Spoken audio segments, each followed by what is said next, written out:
You a single parent and you have this question that I saw another buyer have. And the question is, how do I save for a new home as a single mom? Then you are in the right place because that's what we're going to be talking about today. As a single mom, I know firsthand experience on what it's like to have to put those funds aside to save for your house. And so this is my first episode of using virtual for the Kick Chaos to the Curb podcast. Kick, kick the Kick Chaos to the Curb podcast. You can find it on Stitcher as well as Google and also over on Spotify. So feel free to get in contact with me over there. If you have questions though, feel free to connect with me at tiffanyceverett.com/real estate. So let's get to it. Probably say, what is Kick Chaos to the Curb? And I'm glad you asked because Kick Chaos to the Curb is designed for entrepreneurs who are stuck. And you're trying to figure this whole thing out called, you're stuck in your real estate, you're stuck in your faith, you're stuck in.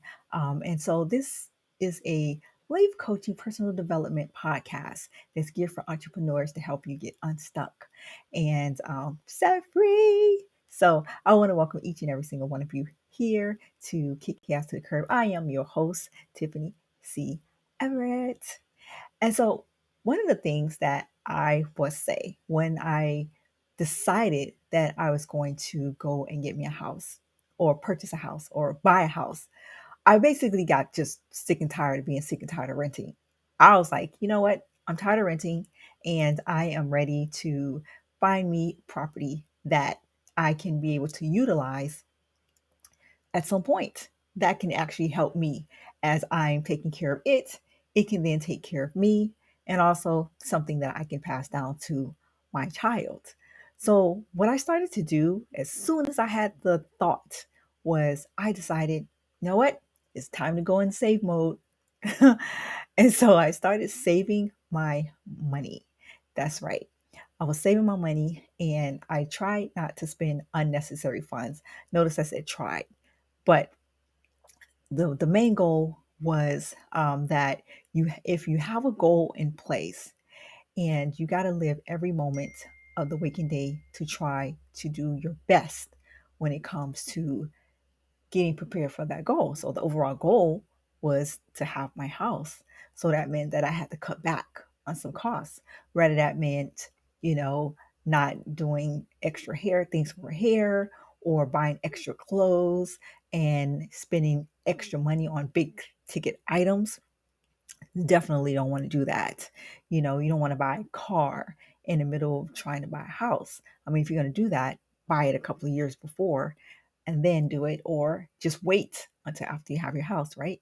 So, one of the things that I did is when I received my paycheck, I started putting those paychecks away.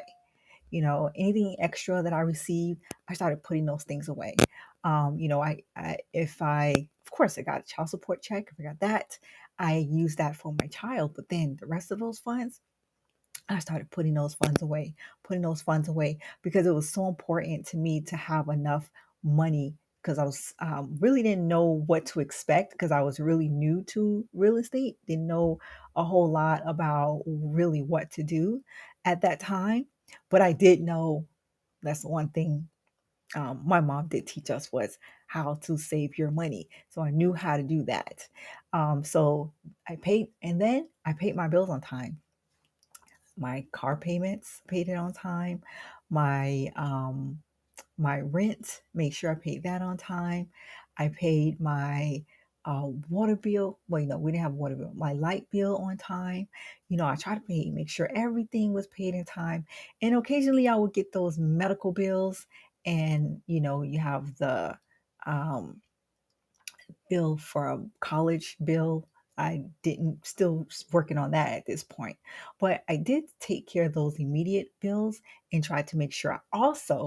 I went out and I had a secured credit card that I had been using for us. So I did that in advance like a couple of years before I decided to get the house. So because I wanted to make sure that I was going to have credits, and a secured card at that time was helpful for me in helping me to build up my credit. It was only $300 that was on it, but it definitely was beneficial because at the end of the day, that extra money and that extra boost with that card actually put me to where I needed to be in order to purchase that house.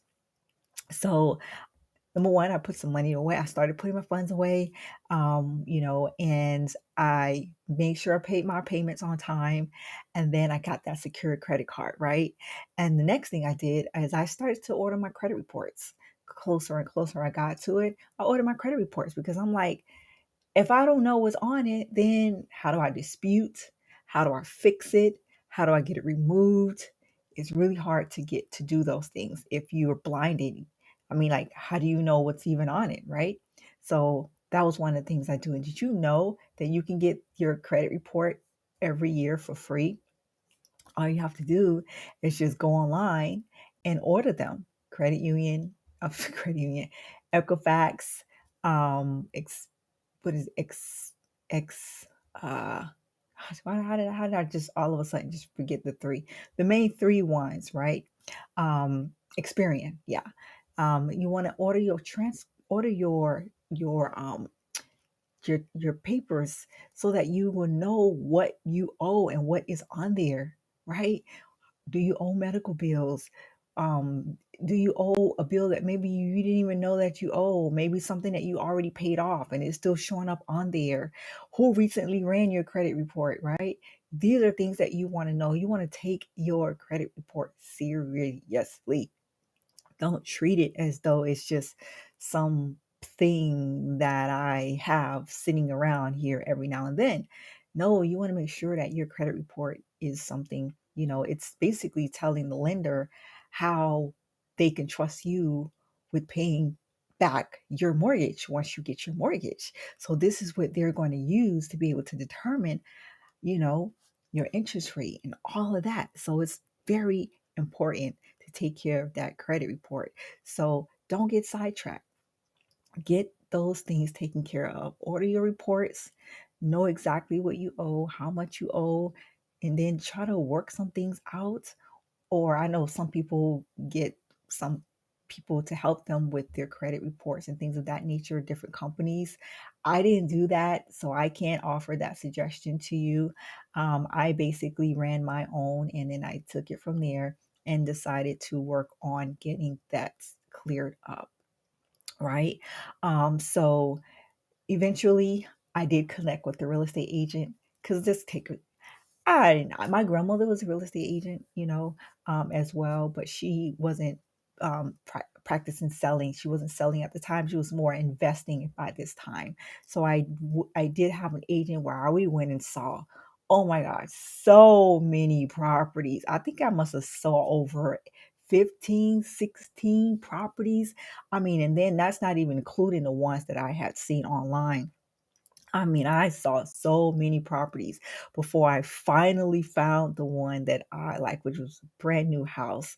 So, one of the things I would definitely say is while you're in your search, just be patient. I know right now the market is shifting, it's changing. And so, but you definitely want to have a real estate agent that's there to be able to assist you each step of the way. That can definitely help you to understand what is going on and they can walk you through it.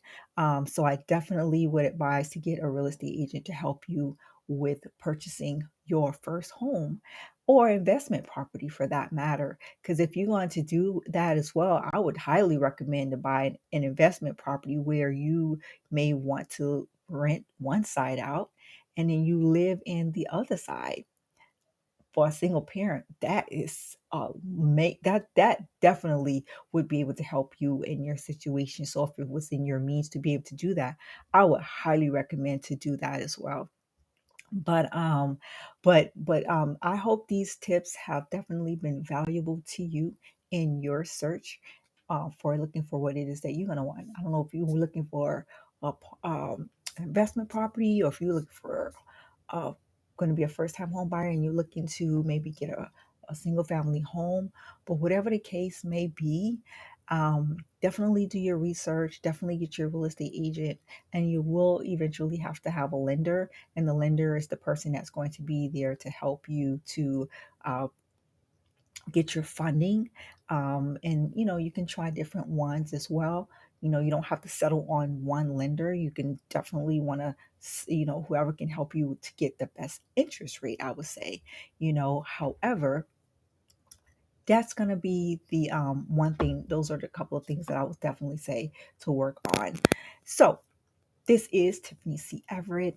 I hope you have an amazing day, and don't forget to subscribe to my podcast.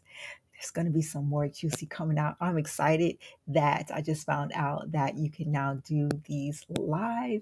So definitely can do them live, and then you basically need to upload it and still have an audio. So if you're someone that's visual, or if you're someone that prefer to do it on audio, both of those will be available to you. If you have any questions, of course, definitely go ahead and send me a message to tiffanyceverett.com /links, LINKS, and I'll be more than happy to assist you. The next time, I'll be chatting with you again soon.